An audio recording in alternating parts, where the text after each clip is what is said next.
ఈ వీడియోలోని అంశం యేసయ్య ప్రభువు బోధనలలో మరియు బైబిల్ నుండి పాఠాలలో ఆసక్తి ఉన్నవారి కోసం ఉద్దేశించబడినది. ఇది ప్రతి ఒక్కడి పట్ల ప్రేమతో మరియు గౌరవంతో పంచబడుతున్నది.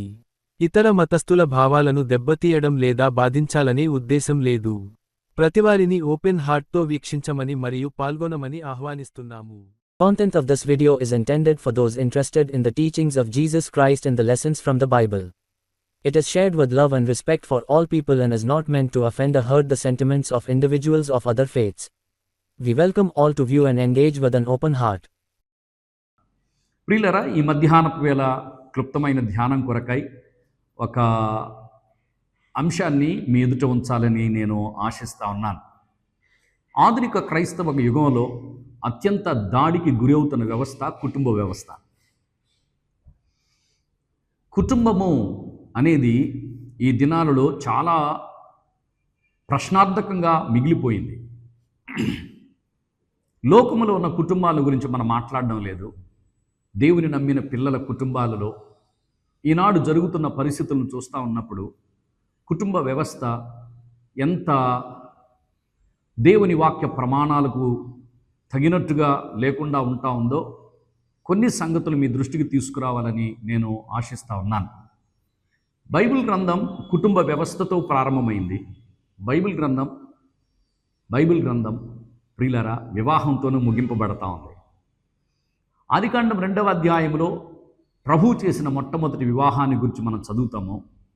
ప్రకటన గ్రంథం 19వ అధ్యాయంలో గొర్రెపిల్ల వివాహాన్ని గురించి, ఆఖరి వివాహాన్ని గురించి మనం చదువుతాం. ఆదికాండం 2వ అధ్యాయానికి ప్రకటన గ్రంథం 19వ అధ్యాయానికి మధ్యన ఎన్నో వివాహాలు జరిగాయి, ఎన్నో కుటుంబాలు కట్టబడ్డాయి. అందులో మన కుటుంబాలు కూడా ఉన్నాయి. ఈనాడు భూమి మీద మనము కుటుంబాలుగా కొనసాగుతూ ఉండగా చరిత్రలో ఉన్న కొన్ని కుటుంబాలు వారి యొక్క అనుభవాలలో నుంచి మనం ఆధ్యాత్మికంగా పాఠాలు నేర్చుకొని మన కుటుంబ వ్యవస్థ దేవునికి మహిమ తెచ్చే విధంగా ఉండాలి అని మనకు దృష్టాంతాలుగా ఉండడానికి అనేక కుటుంబాలను ప్రభువు రికార్డ్ చేసి మనకిచ్చాడు. ఈ కుటుంబాల గురించి మనం ధ్యానం చేస్తున్నప్పుడు మన కుటుంబాలు చాలా స్పష్టంగా కనబడతాయి. వాళ్ళ కుటుంబ జీవితాలను, అనుభవాలను మన కుటుంబాల్లో మనం చూసుకోగలుగుతాం. వేటిని బట్టి ప్రభువును స్తుతించాలో, వేటి విషయంలో మనము పశ్చాత్తాపముతో ప్రభు యొద్ద ఒప్పుకొని వాటిని సరిచేసుకోవాలో ఆ కుటుంబ జీవితాలను గురించి మనం చదువుతున్నప్పుడు మనం చాలా అర్థం చేసుకోగలుగుతాం. కనుకనే దేవుడు అనేక కుటుంబాలను గురించి తన గ్రంథంలో రాస్తూ వచ్చాడు. ప్రియులరా, దైవ గ్రంథమైన బైబిల్లో ఆదికాండం సృష్టితో ప్రారంభమైంది. బైబిల్ గ్రంథం అంతటిలో కూడా 1189 అధ్యాయాలు ఉన్నాయి. ఈ 1189 అధ్యాయాలలో 4 అధ్యాయాల్లో సృష్టిని గురించి రాయబడింది. Only 4 chapters. మిగిలిన 1185 అధ్యాయాలలో దేవుడు మానవునితో ఎలా వ్యవహరించాడో వ్రాయబడింది. How God deals with the people, how God deals with the families. అర్థమవుతుందండి? దేవుడు ప్రజలతోనూ కుటుంబాలతోనూ ఎలా వ్యవహరిస్తూ వచ్చాడో 1185 అధ్యాయాల్లో రాశాడు. ప్రభునందు ప్రియమైన సహోదర సహోదరులారా, ఆదికాండం మనం ప్రారంభించిన తోటే ఆదికాండం ఆదాము కుటుంబంతో ప్రారంభమైంది. ఒక చిన్న కుటుంబంతో ప్రారంభమైంది. తర్వాత అనేక కుటుంబాలుగా విస్తరిస్తూ వచ్చింది. 4వ అధ్యాయానికి వచ్చేసరికి ఈ సుమారు 7 తరాల కుటుంబాలు మనం చూస్తాం. ఆదికాండం 4వ అధ్యాయంలో 7 జనరేషన్స్ ఆఫ్ ఫ్యామిలీస్, 7 తరాల కుటుంబాలను మనం చూస్తాం. 10వ అధ్యాయానికి వచ్చేసరికి ఆ కుటుంబాలు, నోవహు కుటుంబాలు వివిధ దేశాలుగా, వివిధ జాతులుగా, వివిధ భాషలు మాట్లాడేవారుగా భూమి మీద విస్తరించటాన్ని మనం చూస్తాం. God expanded families on the earth. కుటుంబాలతో నింపివేశాడు. ప్రియులారా వినండి జాగ్రత్తగా. దేవుడు కుటుంబాలను కట్టడంలో దేవుని యొక్క ఉద్దేశం ఏమిటంటే ఆయన ఏమి చేయదలుచుకున్నాడో దానిని కుటుంబాల ద్వారా చేయాలని ప్రభు యొక్క ఉద్దేశం. God wants to fulfil his purposes through our families. మన కుటుంబాల ద్వారా దేవుడు తన ఉద్దేశాలను, తన సంకల్పాలను నెరవేర్చుకోవాలని దేవుని యొక్క ఇష్టం. కనుకనే దైవగ్రంథమైన బైబిల్లో ఎన్నో కుటుంబాలను గురించి మనం చదువుతాం.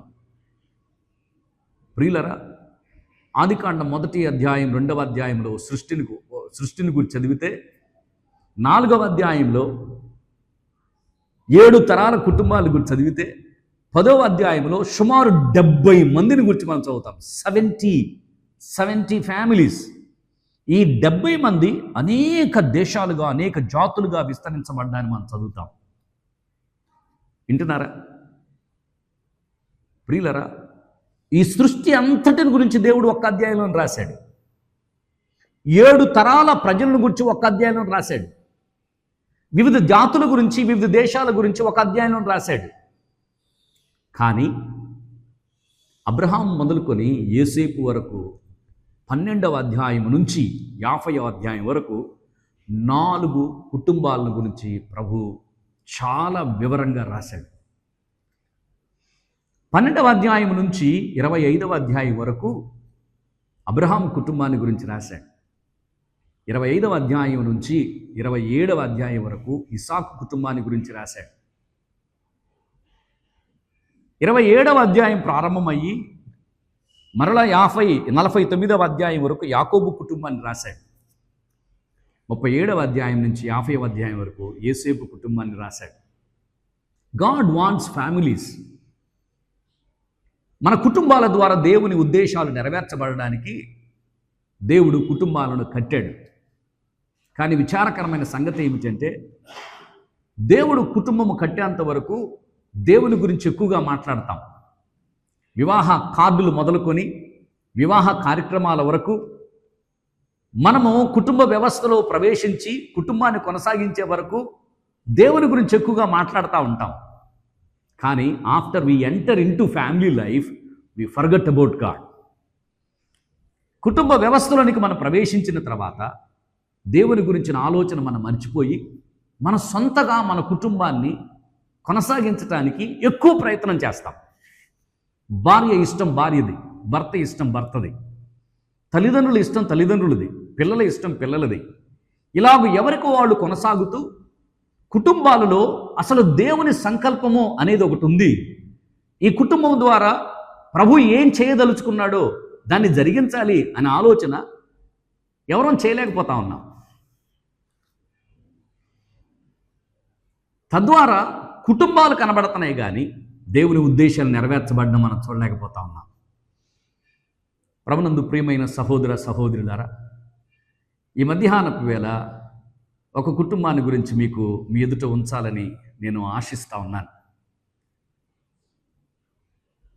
యాకోబును గూర్చిన విషయాలు మనం ఆదికాండం 25వ అధ్యాయం నుంచి 25వ అధ్యాయం నుంచి 49వ అధ్యాయం గురించి మనం చదువుతాం. 49వ అధ్యాయం వరకు 25వ అధ్యాయం నుంచి 49వ అధ్యాయం వరకు యాకోబును గూర్చిన విషయాలు మనం చదువుతాం.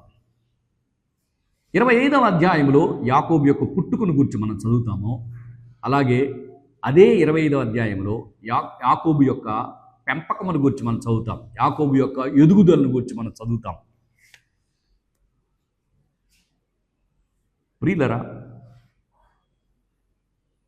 యాకోబు జీవితంలో 4 స్థలాల్లో యాకోబును గూర్చిన ప్రధానమైన ప్రాముఖ్యమైన విషయాలు మనం గమనించగలుగుతాం. ఒకటి, బెర్షబాలో యాకోబు. బెర్షబాలో తన తండ్రి ఇంట ఇస్సాకు రిబ్కాల దగ్గర యాకోబు ఎలా ఉన్నాడో 27వ అధ్యాయం 26, 27వ అధ్యాయంలో మనం చదువుతాం. 2, 28వ అధ్యాయం నుంచి 29వ అధ్యాయం నుంచి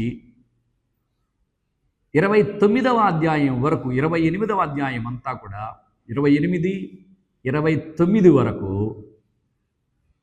ప్రియులరా, యాకోబు బెర్షెబా నుంచి పద్దనరాముకు ప్రయాణం చేయడం. పద్దనరాముకు వెళ్ళిన తర్వాత తన మామయ్య అయిన లాబాను ఇంట యాకోబు 29, 30, 31 అధ్యాయాలు మనం చదువుతాం. సో 1 బెర్షెబాలో ఇస్సాకు ఇంట ఉన్నాడు, 2 పద్దనరాములో లాబాను ఇంట ఉన్నాడు. 20 సంవత్సరాలు లాబాను ఇంట ఉన్న తర్వాత యాకోబు తిరిగి నా తండ్రి ఇంటికి వెళ్తాను అని తిరుగు ప్రయాణం చేస్తాడు. తిరుగు ప్రయాణం చేసి హెబ్రోనుకు వస్తాడు. యాకోబు హెబ్రోనులో 32వ అధ్యాయం నుంచి ప్రియులరా, యాకోబు తిరుగు ప్రయాణాన్ని గురించి మనం చదువుతాం. 32వ అధ్యాయం నుంచి సుమారు 36వ అధ్యాయం వరకు యాకోబు తిరుగు ప్రయాణాన్ని చూస్తాము. 37వ అధ్యాయం నుంచి యోసేపును గూర్చిన విషయాలు అక్కడ రాయబడ్డాయి. కానీ యోసేపు ఐగుప్తుకు వెళ్ళిన తర్వాత యాకోబు తన వృద్ధాప్యమందు ఐగుప్తుకు వెళ్తాడు. తాను మరణించడానికి ముందు 17 సంవత్సరాలకు ముందు యాకోబు ఐగుప్తులోనికి వెళ్తాడు. ఐగుప్తుకు వెళ్ళిన తర్వాత యాకోబు అక్కడ 17 సంవత్సరాలు ఉంటాడు. మంచి ముసలితనమందు తన కర్ర మీద ఆనుకొని ఆయన నిద్రిస్తాడు. ఇలాగ యాకోబు జీవితం 4 దశల్లో మనం చూడగలుగుతాం. 1 బెర్షెబాలు యాకోబు, 2 పద్దనరాములు యాకోబు, 3 హెబ్రోనులో యాకోబు, 4 ఐగుప్తులో యాకోబు. ఈ ఉదయకాలం ప్రియులరా, ఇస్సాకు ఇంట యాకోబును గురించిన కొన్ని విషయాలు మీ దృష్టికి తీసుకురావాలని నేను ఆశిస్తా ఉన్నాను. బెర్షెబాలో ఇస్సాకు, రిబ్కాలు నివాసం చేస్తూ ఉన్నారు. రిబ్కా గొడ్రాలుగా ఉంది. వారు పిల్లల కోసం ప్రభు సన్నిధిలో మొరపెడుతూ వచ్చారు, ప్రార్థిస్తూ వచ్చారు. ప్రభు వారి యొక్క మొరను ఆలకించాడు. ప్రభు వారికి 2 కుమారులను అనుగ్రహించారు. ఆ 2 కుమారుడు అనుగ్రహించే క్రమములో ఆమె గర్భములో శిశువులు పెనుగులాడుకుంటా ఉన్నారు. ఆ పెనుగులాటను బట్టి అసలు ఏం జరుగుతుందో తెలుసుకోవడానికి ప్రభు దగ్గరికి వెళ్ళింది. మనమైతే డాక్టర్ దగ్గరికి వెళ్తాం, కడుపులో ఏదో జరుగుతూ ఉందే, అర్థం కావట్లేదు, ఏంటి ఇటు గదులుతూ ఉంది, అడ్డు గదులుతుంది, డాక్టర్ దగ్గరికి వెళ్తాం కదా.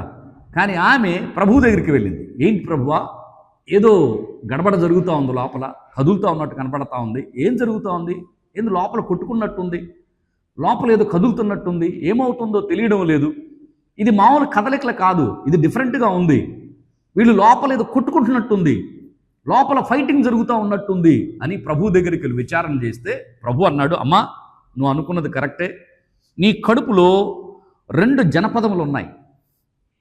ఒక జనపదము కంటే ఒక జనపదం బలిష్టమై ఉంటుంది. పెద్దవాడు చిన్నవాడికి దాసుడవుతాడు.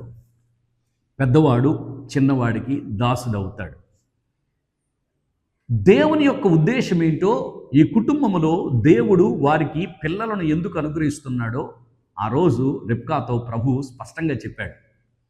నా ప్లాన్ ఏంటంటే పెద్దవాడు చిన్నవాడికి దాసుడవ్వాలి. సాధారణంగా మనం ఆలోచన చేస్తే ఎలా చేస్తామో, చిన్నోడే పెద్దోడికి దాసుడవ్వాలని, అది మానవుడు ఆలోచన చేసే విధానం. అర్థమవుతుందండి. కానీ ప్రభువు చెప్తా ఉన్నాడు, ఒకవేళ అది మీ పద్ధతి అయితే కావచ్చు, ఒకవేళ మీ ఆలోచన అదైతే కావచ్చు, కానీ నా ఉద్దేశం వీరి ఎడలు ఏంటంటే పెద్దవాడు చిన్నవాడికి దాసుడు కావాలి. దేవుడు తన ఉద్దేశాన్ని చెప్పాడు. నువ్వేం కంగారు పడమాక, వాళ్ళు లోపల ఇది కొట్టుకుంటున్నారు, గడబడైపోతా ఉందని వాళ్ళు ఏమి ఇబ్బంది పడమాక, దిస్ ఈజ్ మై ప్లాన్, ఇది నా ప్లాన్ అని చెప్పాడు. ప్రియులరా, దేవుడు 2 పిల్లలను అనుగ్రహించాడు. 2 పిల్లలు, ఒకళ్ళేమో ఏశావు, రెండవ వాని పేరు యాకోబు. మొదటివాడేమో ఎర్రగా ఉంటాడు, ఒళ్ళంతా రోమములు ఉంటాయి. రెండో వాడేమో నున్నగా ఉంటాడు. అర్థమవుతుందండి, నున్నగా ఉంటాడు. పెద్దవాడేమో అరణ్యములో నివాసం చేస్తూ ఉండేవాడు, అరణ్యవాసిగా ఉండేవాడు, వేటాడుట యందు నేర్పరితనం కలిగిన వాడు. చిన్నవాడేమో సాధువుగా గుడారంలో ఉంటాడు, అమ్మ దగ్గర ఉంటాడు, సాధువుగా ఉంటాడు, చాలా సాఫ్ట్గా ఉంటాడు, మృదువుగా ఉంటాడు. వారిలా నివసిస్తున్న కాలంలో తండ్రికేమో ఏశావు అంటే చాలా ప్రేమ పుట్టుకొచ్చింది. తండ్రి ఏశావును ప్రేమించటంలో గల కారణం ఏంటంటే ఏశావుకు మాంసాపేక్ష ఎక్కువ, మాంసం తినాలి అనే కోరిక ఎక్కువ. ఏశావు అరణ్యానికి వెళ్ళి వేటాడేవాడు, మాంసాన్ని తీసుకుని వచ్చేవాడు. కాబట్టి తండ్రి ఏశావు ఎడల ప్రేమను పెంచుకున్నాడు. తనకు కావాల్సింది తన పెద్ద కుమారుని ద్వారా దొరుకుతుంది.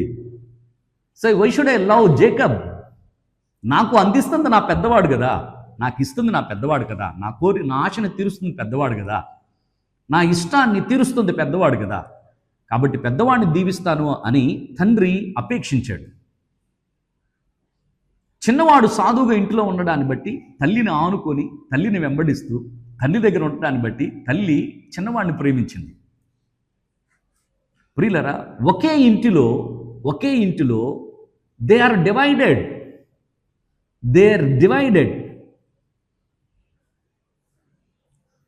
తండ్రి ఒకరిని ప్రేమిస్తూ ఉంటే తల్లి ఏమో ఇంకొకరిని ప్రేమిస్తూ ఉంది. ఒక ఇంటిలో ఉన్నారు కానీ వారి ప్రేమ వేరువేరుగా ఉంది. ఇద్దరు పిల్లలను ప్రేమించలేకపోతా ఉన్నారు. Divided home. మన మనోభిష్టాన్ని బట్టి, మనలో ఉన్న ఆశను బట్టి, మనలో ఉన్న ఆలోచనను బట్టి ప్రియులరా ఈ కుటుంబము విచ్ఛిన్నమైపోయింది. ఈ కుటుంబంలో డివిజన్ కనపడతా ఉంది. Divided home. ప్రభునందు ప్రియమైన సహోదర సహోదరులరా, 27వ అధ్యాయం, ఆదికాండం 27వ అధ్యాయం, one of the saddest chapter in the Bible. అత్యంత విచారకరమైన అధ్యాయం 27వ అధ్యాయం. ఈ 27వ అధ్యాయంలో ఈ కుటుంబంలో విచ్ఛిన్నకరమైన పరిస్థితులు మనం చూస్తూ ఉన్నాం. They are staying together but away from each other. ఒక చోటే ఉంటున్నారు కానీ ఎవరికి వారుగా ఉంటున్నారు. ఎవరి ఆలోచన వాళ్ళవి, ఎవరి ఉద్దేశాలు వాళ్ళవి. తండ్రికి తగినట్టుగా తండ్రి ఆలోచన చేస్తున్నాడు, తల్లికి తగినట్టుగా తల్లి ఆలోచన చేస్తూ ఉంది. ప్రియులరా, పిల్లలు వేరువేరుగా ప్రవర్తిస్తూ ఉన్నారు. This house is completely divided home, disorder in the family. ఈ కుటుంబంలో క్రమం కనబడకుండా పోయింది. ప్రభునందు ప్రియమైన సహోదర సహోదరులారా, ఒకరోజు ఇస్సాకు తన వృద్ధాప్యమందు తన పెద్ద కుమారుని పిలిపించాడు. నా కుమారుడా, నేను ఎప్పుడు మరణం అవుతాను నాకు తెలియదు, కాబట్టి నేను చనిపోవడానికి ముందు నిన్ను ఆశీర్వదించాలి.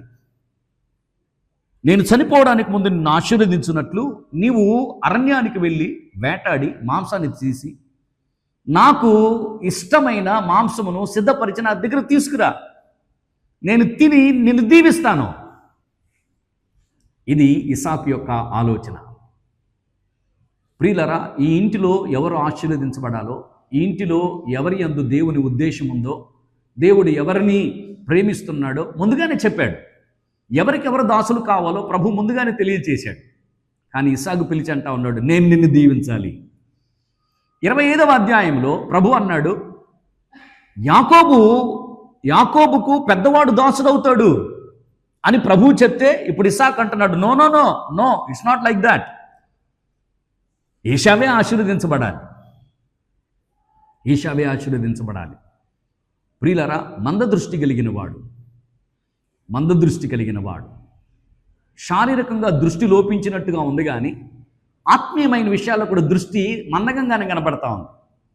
ఆత్మ సంబంధమైన విషయాలు దేవుని కోణంలో చూడలేకపోతా ఉన్నాడు. He lost spiritual vision also, not only the physical vision, he lost spiritual vision also. ప్రభు చాలా స్పష్టంగా చెప్పిన తన కోరికను నెరవేర్చుకోవడం కోసం, తనకు కావలసిన మాంసాన్ని తినడం కోసం ప్రియులరా హీ వాంటెడ్ టు బ్లెస్ ఏశావును ఆశీర్వదించాలనుకుంటున్నాడు. వినండి జాగ్రత్తగా. ఒక ఇంటిలో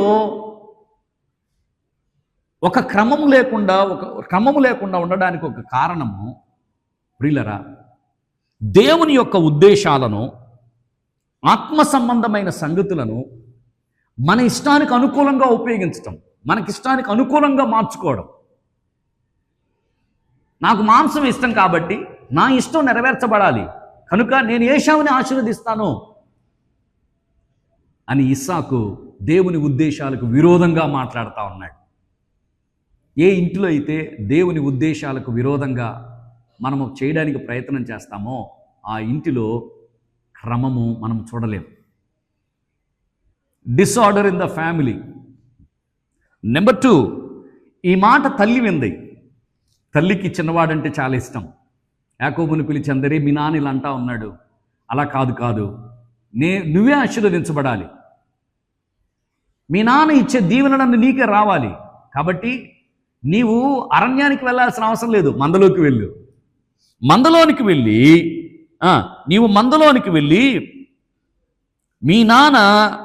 నీవు మందలోనికి వెళ్ళి 2 మంచి మేకపిల్లలు తీసుకుని నా దగ్గరికి వస్తే నేనే నీ తండ్రికి ఇష్టమైన భోజనమును సిద్ధం చేసి నీ తండ్రి మృతి చెందడానికి ముందు వాటిని తిని నిన్ను ఆశీర్వదించినట్లు నేను నీకు సిద్ధం చేసి పంపిస్తాను అని తల్లి యాకోబు పిలిచి చెప్పింది.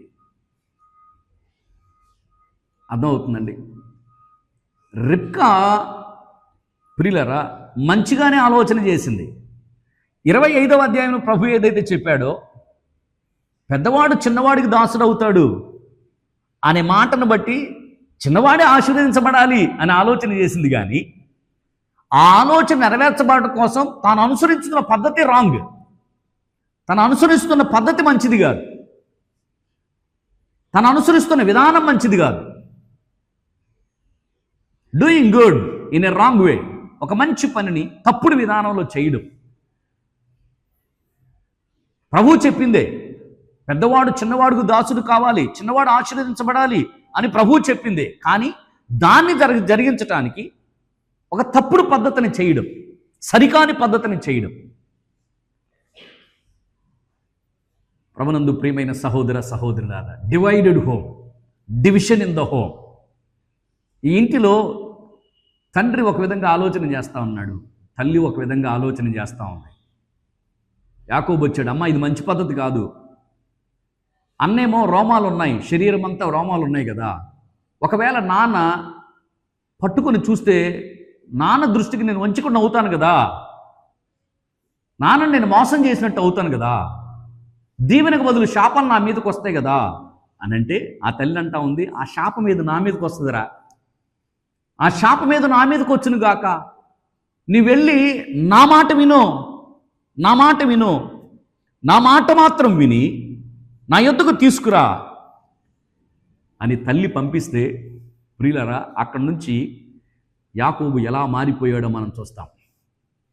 తల్లిని సంతోషపెట్టడం కోసం, ఆ తల్లి చెప్పిన మాట వినడం కోసం, దిస్ ఇస్ రాంగ్ అని గుర్తించాడు.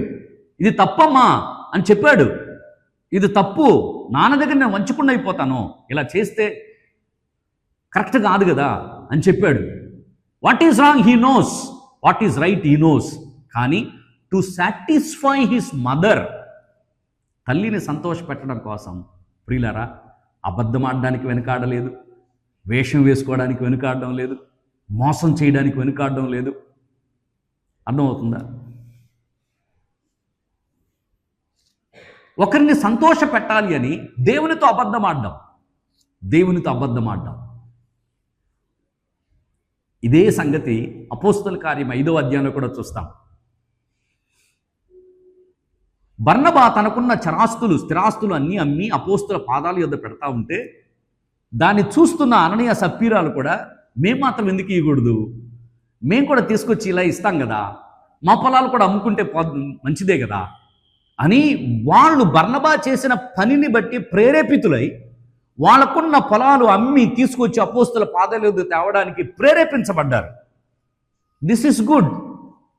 కానీ వాళ్ళు చేసిన విధానం, వాళ్ళు అనుసరించిన పద్ధతి, ఒక మంచి పని చేయడం కోసం ఒక తప్పుడు విధానాన్ని వాళ్ళు అవలంబించటం చాలా ప్రమాదంగా మారిపోయింది. అందరూ బర్నబానే మెచ్చుకుంటున్నారు, అందరూ బర్నబా గురించి మాట్లాడుతున్నారు, మేము కూడా ఇస్తాము, మేము కూడా అందరిలాగా మేము కూడా ఇస్తామని ముందుకు వచ్చారు. This is good, they knows what is right. కానీ వినండి జాగ్రత్తగా, మనుషుల వలన మెప్పు పొందాలని, మనుషుల వలన ఘనత పొందాలని, to satisfy the people, to get recognition. ప్రియులరా, పొలం అయితే అమ్మారు కానీ తీసుకొచ్చి వాళ్ళ పాదాల దగ్గర పెట్టే విషయంలో కొంత తెచ్చారు, కొంత దాచుకున్నారు, మోసం చేశారు, అబద్ధమాడారు. పేతురు వాళ్ళతో మాట్లాడి, ఎందుకు మీరు పరిశుద్ధాత్మను మోసం చేస్తూ ఉన్నారు? మీరు మనుషులతో కాదు, దేవునితోనే మీరు అబద్ధం ఆడుతూ ఉన్నారు.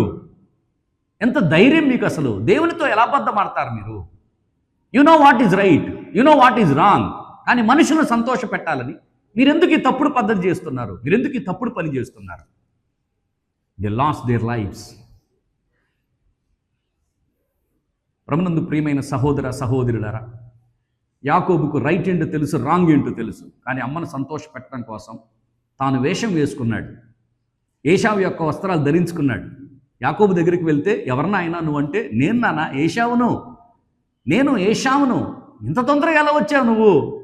ఇంత శీఘ్రంగా ఎప్పుడే లేవు, ఎప్పుడు వచ్చావు? అడవికి వెళ్ళాలి కదా, వేటాడాలి కదా, తీసుకురావాలి కదా, దాన్ని శుభ్రం చేయాలి కదా, దాన్ని వండాలి కదా, దాన్ని తీసుకురావాలి కదా, ఇంత శీఘ్రంగా ఎలా వచ్చావు? దేవుడు తెచ్చాడు నాన్న అంటే మధ్యలో మరలు ఎవరిని తీసుకొచ్చారు?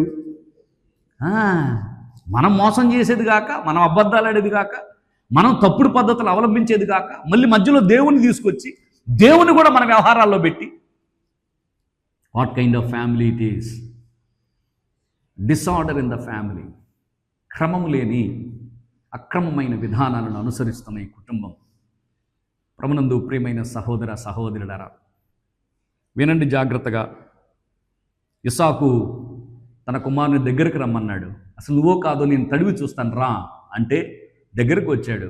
పట్టుకుంటే ఏశావులానే ఉన్నాడు, ఒంటి నుండి రోమాలే ఉన్నాయి. స్వరాన్ని వింటే మాత్రం యాకోబులాగా ఉంది. తానే నమ్మలేకపోతా ఉన్నాడు. ఏంది ఇలా స్వరం ఒక విధంగా ఉంది, పట్టుకుంటే ఒక విధంగా ఉంది అని మరలా అడిగాడు, ఎవరు నాయన నువ్వు అంటే, నేను యాకోబు నేనే నా కుమారుడా, నువ్వు ఏశావేనా? సెకండ్ టైం అడుగుతాను, ఏశావేనా? నేనే నాన్న, నేనే ఏశావును. తండ్రిని ఎలా మోసం చేయబుద్ధి అయింది, తండ్రికి ఎలా అబద్ధం చెప్పబుద్ధి అయింది, తండ్రి దగ్గర ఎలా వేషం వేసుకోవాలనిపించింది. What kind of family it is, how it is divided. Disorder in the family.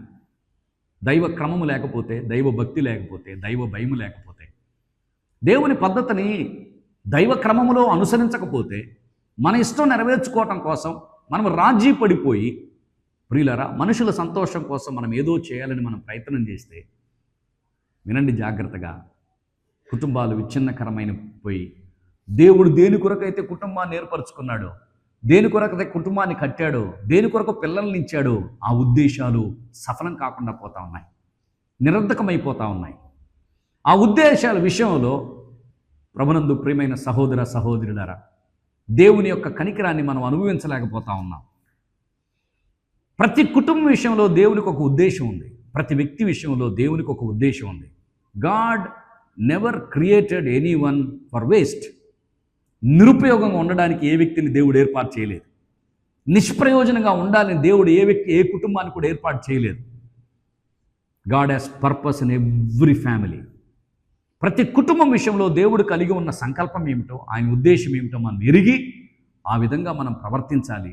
తద్వారా చిన్న కుటుంబమైన దేవుని చేతిలో ఉన్నతమైన రీతిలో ఉపయోగపడడం ద్వారా దేవుని పనిలో ప్రయోజకులం కాగలుగుతాం. అపోస్తుల కార్యాల గ్రంథంలో ఎన్ని కుటుంబాలను మనం చూస్తాం. ఎన్ని కుటుంబాల ద్వారా దేవుడు ఎన్ని గొప్ప కార్యాలు చేశాడు. సామాన్యమైన ప్రజలే కానీ దేవుడు అసామాన్యమైన కార్యాలు జరిగిస్తూ ఉన్నాడు. ఆయన చిత్తానికి విధేయులై, ఆయన వాక్యానికి లోబడి, ఆయన చెప్పినది చెప్పినట్టు చేయడానికి ఇష్టపడి అప్పగించుకున్న వారిని దేవుడు సామాన్యులైన అసామాన్యమైన రీతిలో వాడుకుంటూ వచ్చాడు. చిన్న చిన్న కుటుంబాల ద్వారా అనేక ప్రాంతాలలో సువార్తను ప్రకటించి, అనేక ప్రాంతాలలో సంఘాలను ఏర్పరిచి, అనేకులను ప్రభువు కొరకు సంపాదించడంలో వారిని పాత్రలుగా వాడుకున్నాడు. ఉదాహరణకు అకుల ప్రిస్కిల్లాల విషయంలో ఎంత చిన్న ఫ్యామిలీ, ఎంత చిన్న పని, ఎంత చిన్న గృహము, ఎంత చిన్న సంపాదన. కానీ రోమాలో, కొరింథులో, ఎఫెసులో పలు ప్రాంతాల్లో సువార్త ప్రకటించి అనేకులను ప్రభువు కొరకు సంపాదించే విషయంలో దేవుడు వారిని పాత్రలుగా వాడుకున్నాడు. ప్రభునందు ప్రియమైన సహోదర సహోదరులారా, what is the purpose of our family? మన కుటుంబం విషయంలో దేవుని యొక్క ఉద్దేశం ఏమిటి అని మనం గుర్తించకపోతే అన్ని కుటుంబాలు ఉంటాయి, మన కుటుంబాలు కూడా ఉంటాయి. అర్థమవుతుందండి? పర్పస్లెస్గా.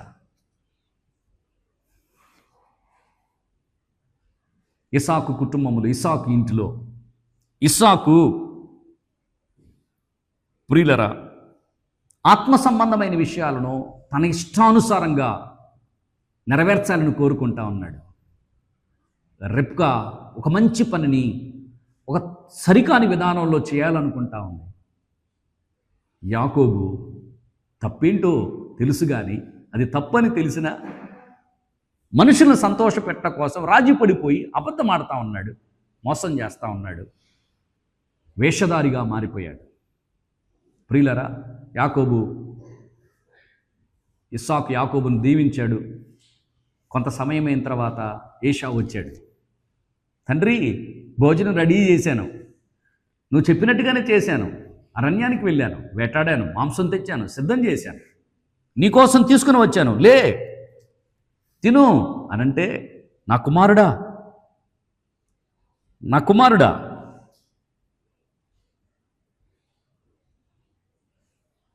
నీవెవరువు? ఇది థర్డ్ టైం. నువ్వెవరువు? నేను నీ కుమారుడును, ఏశావును, నీ జ్యేష్ఠ కుమారుడు అంటే ఇస్సాకు మిక్కిలి గడగడ ఉనిపోతా ఉన్నాడు. గడగడ ఉనిపోతే వేటాడి భోజనం నాకు తెచ్చిన వారు ఎవరు? ఆల్రెడీ తెచ్చారు కదా, నేను తిన్నాను కదా, ఎవరికి తెచ్చింది ఇప్పుడు? ప్రభునందు ప్రియమైన సహోదర సహోదరులారా, నీవు రాకమునుపు నేను వాటన్నింటిలో తిని అతను నిజముగా దీవించి తిని అతను దీవించబడిన వాడాయన. ఏశావు తన తండ్రి మాటలు విన్నప్పుడు దుఃఖాక్రాంతుడై పెద్ద కేక వేశాడు, నా తండ్రి, నా తండ్రి. ప్రభునందు ప్రియమైన సహోదర సహోదరులారా, ఏశావు అల్పమైన వాటి కోసం శాశ్వతమైన వాటిని పోగొట్టుకున్నాడు. 25వ అధ్యాయంలో ఒక్క పూట కూటి కోసం జ్యేష్ఠత్వాన్ని పోగొట్టుకున్నాడు. జ్యేష్ఠత్వం యొక్క విలువను ఒక్క పూట కూటి కోసం తృణీకరించాడు. ఇశ్రాయేలు జాతిలో జ్యేష్ఠత్వం ఎంత విలువైనదో, దేవుడు ఒక కుటుంబంలో జ్యేష్ఠత్వానికి ఇచ్చిన విలువ ఎంత గొప్పదో తాను అర్థం చేసుకోలేకపోయాడు. దూరదృష్టి లేని వాడయ్యాడు, షార్ట్ సైటెడ్. అల్పమైన వాటి కోసం శాశ్వతమైన వాటిని పోగొట్టుకున్నాడు. ప్రియులరా, ఈ కుటుంబంలో నలుగురు రకాలుగా ఉన్నారు. Staying in the same house, but their ideas are all different. Their way of living is different. ఆత్మ సంబంధమైన విషయాలే కానీ ఆత్మ సంబంధమైన విషయాల్లో దైవికమైన పద్ధతి ఎక్కడా కనబడకుండా పోయింది.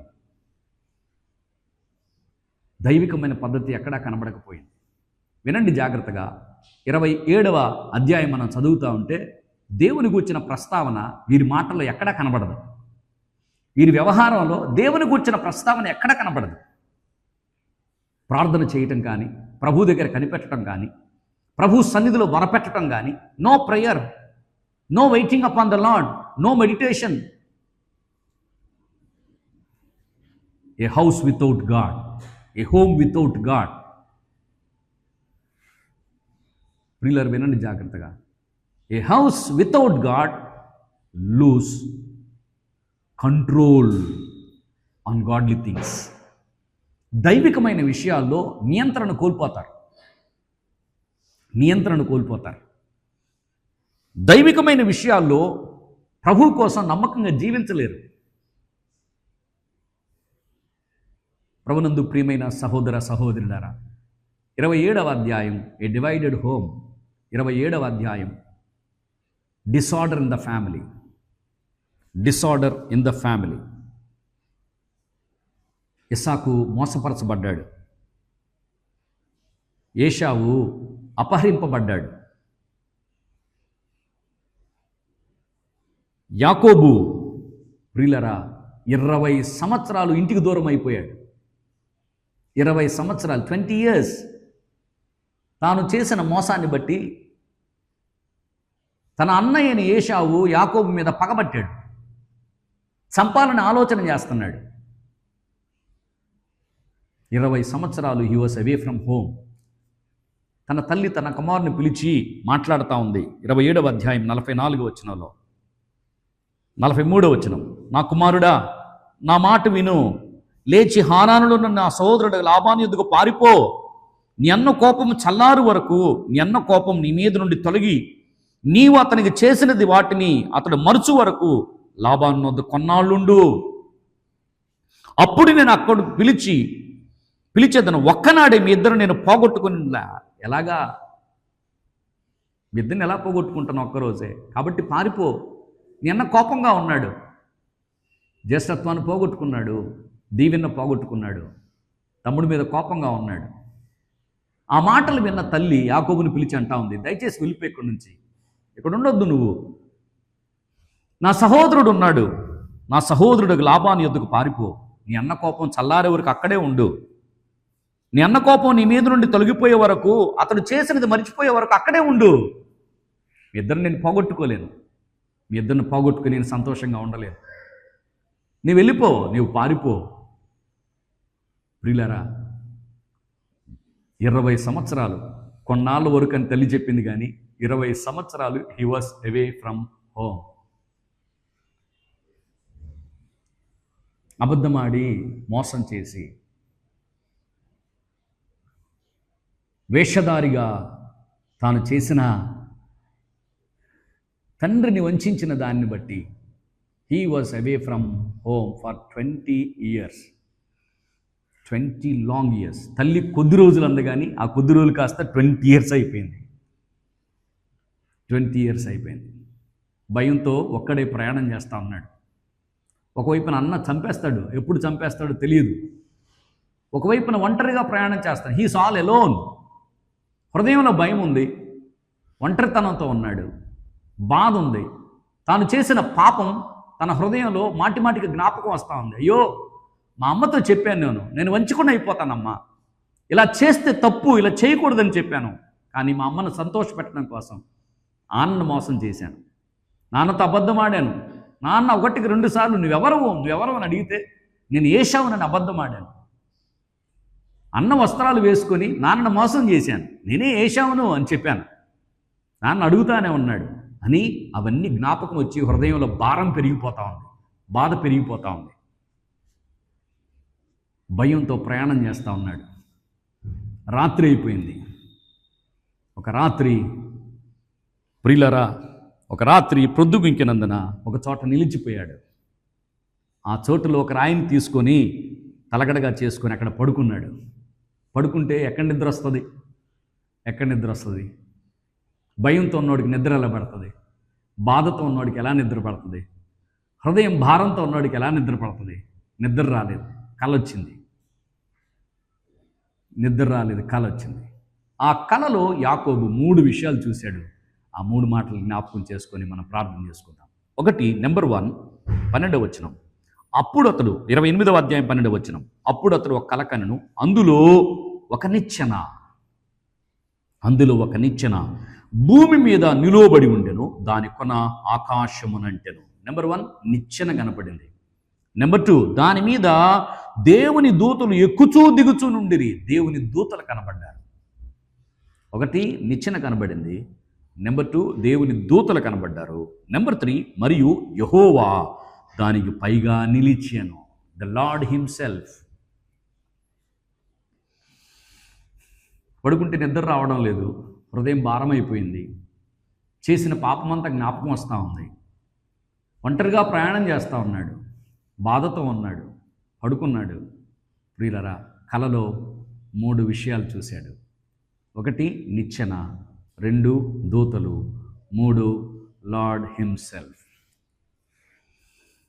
ప్రభునందు ప్రియమైన సహోదర సహోదరులారా, ఈ 3 విషయాలను మనం జాగ్రత్తగా ఆలోచన చేసినప్పుడు ఈ 3 విషయాలు మన కుటుంబంలో మనము కలిగి ఉండవలసిన 3 సంగతులను తెలియచేస్తూ ఉన్నాయి. నిచ్చెన అన్బ్రోకెన్ కమ్యూనికేషన్ విత్ గాడ్. నిచ్చెన భూమి మీద నిలువబడి దాని కొన ఆకాశమును అంటుకొని ఉంది. భూమి మీద నిలువబడి ఆకాశమును అంటుకొని ఉంది. So unbroken communication from earth to heaven. ఆకాశానికి భూమికి నిరాటంకంగా కొనసాగే ఒక సంభాషణ. ఆ నిచ్చెన పైన ప్రభువు ఉన్నాడు. భూమి మీద యాకోబు ఉన్నాడు. అర్థమవుతుందండి? ఆ రాత్రి యాకోబు అక్కడ పడుకొని ఉన్నాడు. ఆ నిచ్చెన కనపడతా ఉంది. నిచ్చెన పైన ప్రభువు ఉన్నాడు. ప్రభునందు ప్రియమైన సహోదర సహోదరులారా, అన్బ్రోకెన్ కమ్యూనికేషన్, ప్రభువుతో సంభాషించటం, ప్రభువును గూర్చి సంభాషించటం.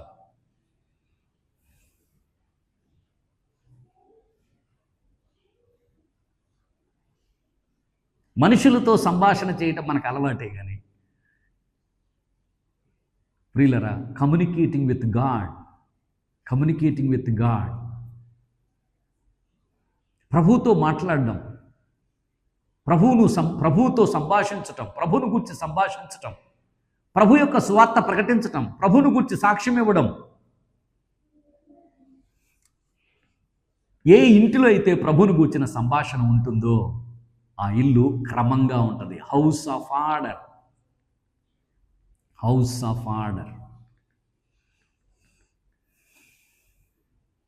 ఈ స్థలానికి వచ్చిన తర్వాత యాకోబు మాట అన్నాడు చూడండి, 16వ వచనం. యాకోబు నిద్ర తెలిసి నిత్యముగా యెహోవా ఈ స్థలమందున్నాడు. 19వ వచనం.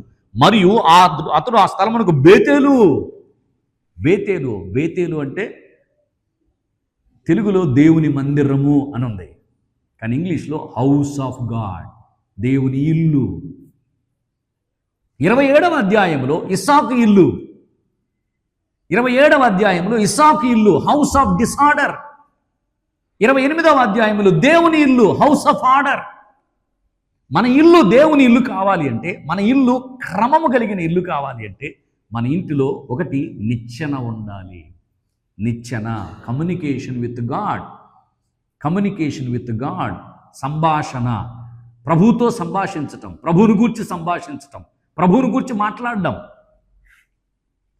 ప్రభువును గూర్చి ప్రకటించటం, ప్రభువును స్మరించటం.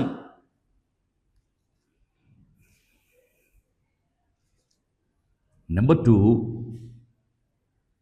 టూ, దేవుని దూతలు ఎక్కుచూ దిగుచూ నుండిరి.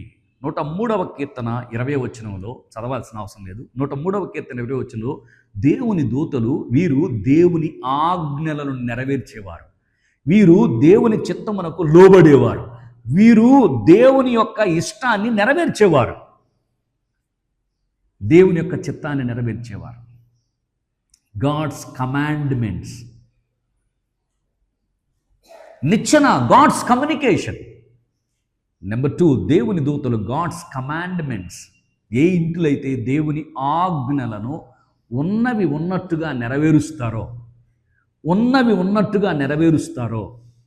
దేవుని ఆజ్ఞలకు పరిపూర్ణంగా విధేయులవుతారో, ఆ ఇంటిలో క్రమం ఉంటుంది. ఆ ఇల్లు దేవుని ఇల్లు అవుతుంది. యాకోబు అంటున్నాడు, ఇది దేవుని ఇల్లు, ఇక్కడ యెహోవా ఈ స్థలమందున్నాడు, ఇది పరలోకపు గవిని, ఇది బేతేలు, ఇది దేవుని మందిరం, హౌస్ ఆఫ్ గాడ్. భార్యాభర్తలు దేవుని ఆజ్ఞలకు విధేయులైతే, పిల్లలు దేవుని ఆజ్ఞలకు విధేయులైతే, ఆ ఇల్లు ఎంత క్రమంగా ఉంటుంది, ఆ ఇల్లు ఎంత ఆనందంగా ఉంటుంది, ఆ ఇల్లు ఎంత ఆదర్శవంతంగా ఉంటుంది, ఆ ఇల్లు ఎంత ఆత్మీయంగా ఉంటుంది. దేవుని వాక్యానికి, దేవుని ఆజ్ఞకు లోబడేవారు దేవునికి ఎంత ఇష్టం.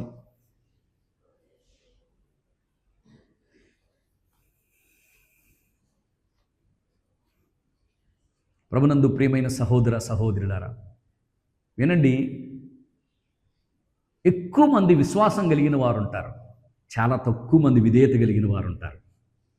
విశ్వాసం అందరికీ ఉంటుంది, కానీ చాలా తక్కువ మందికే విధేయత ఉంటుంది. అర్థమవుతుందండి? విశ్వాసం అందరికీ ఉంటుంది, కానీ విధేయత చాలా తక్కువ మందికి ఉంటుంది. మన కుటుంబం విశ్వాస గృహం కావచ్చు, మన కుటుంబం విశ్వాసం కలిగిన కుటుంబం కావచ్చు, కానీ విధేయత కలిగిన కుటుంబమేనా? దేవుని ఆజ్ఞను ఉన్నట్టుగా అవలంబించే కుటుంబమేనా? దేవుని చిత్తాన్ని నెరవేర్చే కుటుంబమేనా? దేవుని వాక్యానికి పరిపూర్ణంగా అప్పగించుకునే కుటుంబమేనా? నీ ఇష్టం ప్రభువా, not my will, thy will, నా చిత్తం కాదు నీ చిత్తమే, నీ ఇష్టమే అని చెప్పగలిగిన కుటుంబాలేనా మనవి? God's commandments.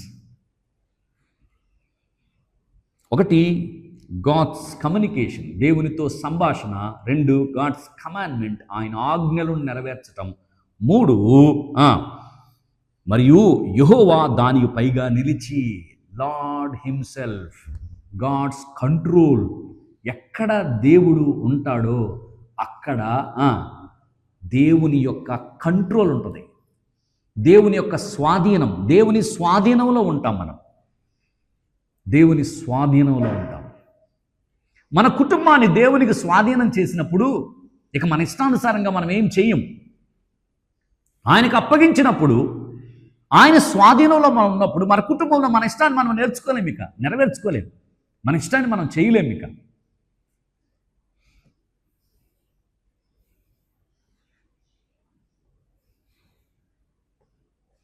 అర్థమవుతుందండి? వివాహాలలో, గృహప్రవేశాలలో, క్రైస్తవ కుటుంబాలలో ప్రియులారా కంట్రోల్ తప్పిపోతాం. Our homes will never under the control of God during marriage seasons, during housewarmings కదండి. ఇలాంటివి చేసేటప్పుడు దేవుని స్వాధీనంలో ఉండవు, మన స్వాధీనంలో తెచ్చుకుంటాం, మనకిష్టం వచ్చింది చేసుకుంటాం, మనకిష్టం వచ్చిన వాళ్ళని చేసుకుంటాం, మనకిష్టం వచ్చినట్టుగా మనకిష్టం వచ్చిన పద్ధతిలో చేసుకుంటాం. క్రైస్తవ కుటుంబాలే కానీ క్రీస్తు కనబడని పద్ధతులు, క్రైస్తవ కుటుంబాలే కానీ వాక్యానికి ఏమాత్రం స్థానం లేని కుటుంబాలు.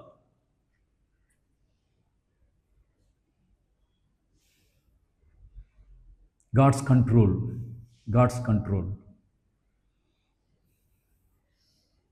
యాకోబు ఆ రాత్రి యాకోబు దేవుని యొక్క స్వాధీనంలోకి వెళ్ళిపోయాడు. ఇది దేవుని స్థలం, ఇక్కడ దేవుడు ఉన్నాడు, ఇది దేవుని మందిరం, ఇది పరలోకపు గవిని, house of God. Order in the house. ప్రభునందు ప్రియమైన సహోదర సహోదరులారా, ఈ మధ్యాహ్న పిల్ల ఆలకించండి. 27వ అధ్యాయంలో హౌస్ ఆఫ్ డిసార్డర్, 28వ అధ్యాయంలో హౌస్ ఆఫ్ ఆర్డర్. 27వ అధ్యాయంలో ఎవరి ఇష్టానికి తగినట్టుగా వారు కుటుంబములో వ్యవహరించడం ద్వారా క్రమము లేకుండా పోయింది. 28వ అధ్యాయంలో 1 దేవునితో సంభాషణ, 2 దేవుని చిత్తానికి విధేయులు కావడం, 3 దేవుని స్వాధీనానికి అప్పగించుకోవడం. ఏ కుటుంబములో అయితే ఈ 3 మనం అవలంబించగలుగుతామో ఆ కుటుంబాలు దేవుని ఇల్లుగా వర్ధిల్లుతాయి. ఆ కుటుంబాలు దేవుని ఉద్దేశాలు నెరవేర్చబడడానికి దేవుని చేతిలో బలమైన సాధనాలుగా ప్రభు ఉపయోగించుకుంటాడు. మన కుటుంబాలు దేవుడు వాడుకునే కుటుంబాలుగా ఉండాలి, కానీ మన కుటుంబాలు దేవుణ్ణి వాడుకునే కుటుంబాలుగా ఉండకూడదు. ఈనాడు ఆధునిక క్రైస్తవ కుటుంబాల్లో దేవుణ్ణి వాడుకునే కుటుంబాలు ఎక్కువైపోయాయి. వాళ్ళకు అనుకూలంగా దేవుణ్ణి వాడుకోవడం, అవసరానికి తగినట్టుగా. ఆరోగ్యం బాగలేకపోతే ఆరోగ్యం ఈ ప్రభువా, పిల్లలకు ఉద్యోగాలు లేకపోతే ఉద్యోగాలు ఈ ప్రభువా, అర్థమవుతుందా? ఇల్లు లేకపోతే ఇల్లు ఈ ప్రభువా. వాడుకుంటా ఉన్నాం, దేవుని వాడుకుంటా ఉన్నాం. కానీ మన కుటుంబాలు దేవుడు వాడుకునే కుటుంబంగా, దేవా నన్ను ఏం చేయమంటావు, ఎక్కడికి వెళ్ళమంటావు, నేను నీ కొరకు ఎలా ఉపయోగపడగలుగుతాను. అర్థమవుతుందా?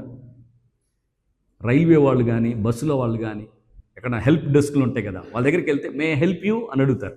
నేనేం చేయగలను మీకు, నేను ఎలా సహాయపడగలను అడుగుతారు. Have ever ask God, lord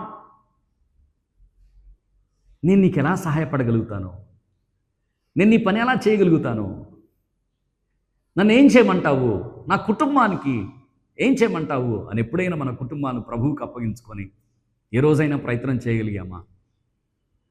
house of God, దేవుని ఇల్లు, మన ఇల్లు దేవుని ఇల్లు కావాలి అంటే 28వ అధ్యాయంలో బేతేలులో దేవుని ఇల్లు వలె మన కుటుంబాలు ఉండాలి అంటే నిరంతరము దేవుని గురించిన సంభాషణ, నిరంతరము దేవుని చిత్తానికి విధేయులు కావడం, నిరంతరము దేవుని స్వాధీనంలో ఉండడం మనం అవలంబించినప్పుడు మన కుటుంబాలు దేవుని ఇల్లుగా వర్ధిల్లగలుగుతాయి. అతి కృప పరిశుద్ధాత్మ దేవుడు మనకును మన కుటుంబాలకును అనుగ్రహించునుగాక. దేవుడి మాటలు మన ధ్యానం కొరకై దీవించునుగాక. అందరికీ వందనాలు. చిన్న మాట ప్రార్థన చేసుకుందాం. పరిశుద్ధుడైన మా దేవా, మహోన్నతుడైన మా ప్రభువా, మా యెడల మీరు కలిగి ఉన్న ఉద్దేశాలు ఎంత గొప్పవి నాయనా. మా కుటుంబాలు